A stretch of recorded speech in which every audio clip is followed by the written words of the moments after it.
what she says was a case of mistaken identity. Wrongfully jailed in a bank fraud case. Says she ended up in North Dakota jail for... She spent nearly 6 months in jail after Fargo police connected her to a bank fraud case here in the metro.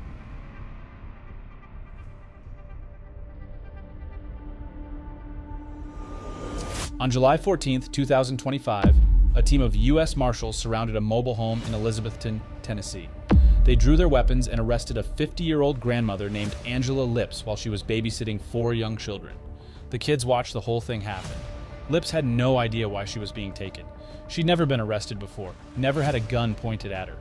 It wasn't until days later, sitting in a county jail cell, that she learned what she'd supposedly done: committed bank fraud in Fargo, North Dakota, a city more than 1,200 miles away, in a state she had never visited in her life.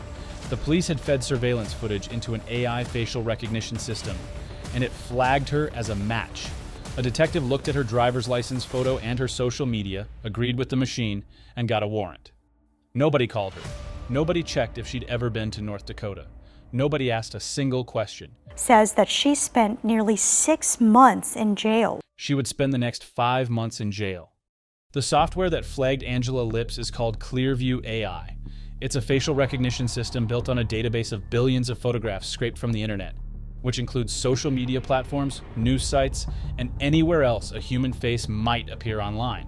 The company has never asked permission to collect these images. If you've ever posted a photo of yourself publicly, there's a good chance your face is already in their system. Law enforcement agencies across the country use Clearview to identify suspects. The process works like this. An officer uploads an image, usually from surveillance footage, and the software searches its massive database for potential matches. It then returns a list of people who share similar facial features. The tool is supposed to be a lead generator, not definitive proof, which means it's meant to point investigators towards someone worth looking into, not someone to arrest on the spot. The Fargo Police Department didn't even have Clearview themselves. A neighboring agency, the West Fargo Police Department, had purchased their own Clearview system without Fargo's police chief knowing about it. Coincidentally, they were working a related fraud case. They ran a still image from bank surveillance footage through the software, got a hit on Angela Lips, and passed the lead to Fargo detectives. The Fargo police chief later admitted his department had no idea how West Fargo's AI system was run or overseen. They ran with the lead anyway. The fraud that put Angela Lips on their radar happened months earlier, in April and May of 2025. A woman walked into several banks in the Fargo area using a fake U.S. Army military ID and withdrew tens of thousands of dollars. Surveillance cameras captured her face. Investigators had a clear image, but no name. When the facial recognition software returned Angela Lips as a potential match, the Fargo detective on the case wrote in his charging document that Lips appeared to be the suspect based on facial features, body type, hairstyle, and hair color. On July 1st, a North Dakota judge signed an arrest warrant. 13 days later, the marshals showed up at her door. U.S. Marshals arrest warrant, Kevin. Come to the door with your hands up. Do it now. Before making that arrest, police never checked whether Lips had any connection to North Dakota, never reviewed her travel history, and never made a single phone call to ask if she had an alibi. Basic investigative steps that could have cleared her in minutes were skipped entirely. Angela Lips sat in that Tennessee jail cell as a fugitive from justice with no bail. She would remain there for 108 days before anyone from North Dakota came to get her. While she sat in that cell, she lost her rental home, her car, and her dog. Her Social Security income stopped and her health insurance lapsed. On October 30th, officers finally flew her to Fargo, North Dakota. It was the first time she had ever been on an airplane. They put a restraint device around her waist, handcuffed her, and walked her through the airport in front of everyone.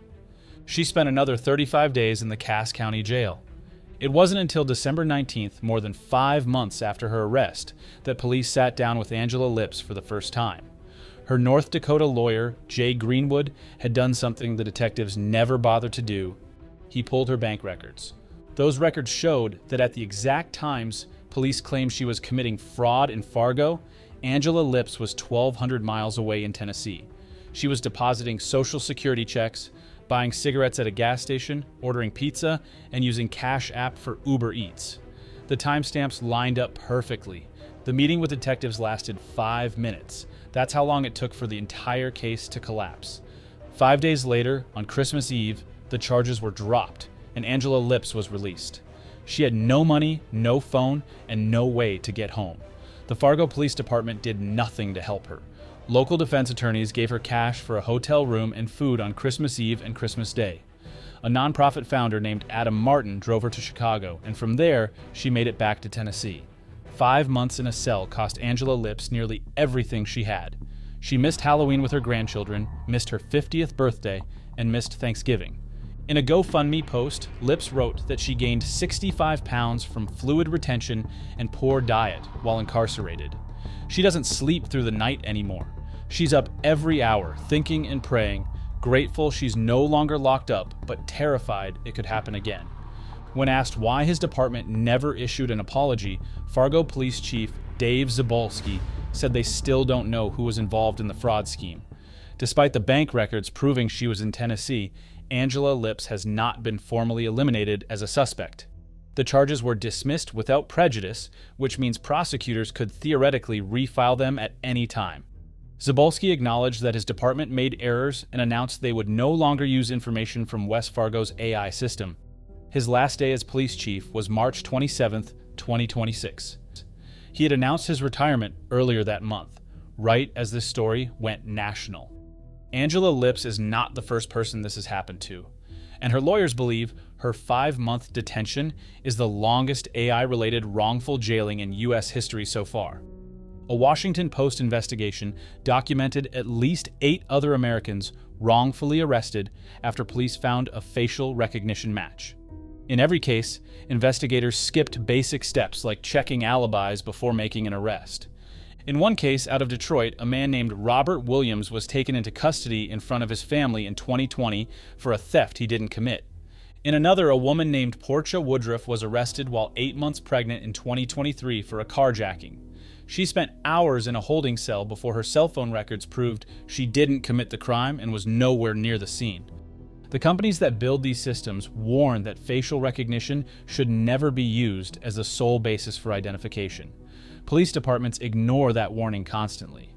As of early 2025, only 15 states had enacted any legislation governing law enforcement use of facial recognition technology.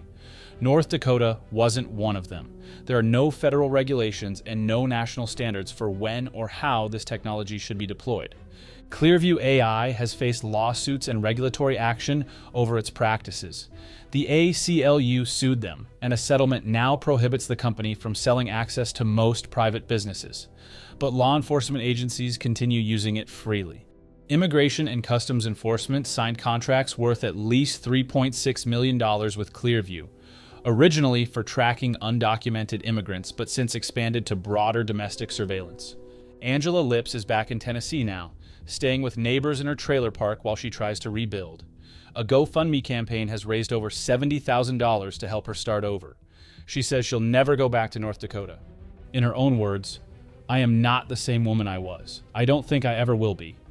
The algorithm that put her in jail is still running. The database still holds billions of faces, and the police departments using it still aren't required to do basic detective work before they make an arrest. If it can happen to a grandmother in a Tennessee trailer park, it can happen to anyone. If you want to stay informed on stories like this, subscribe and turn on notifications.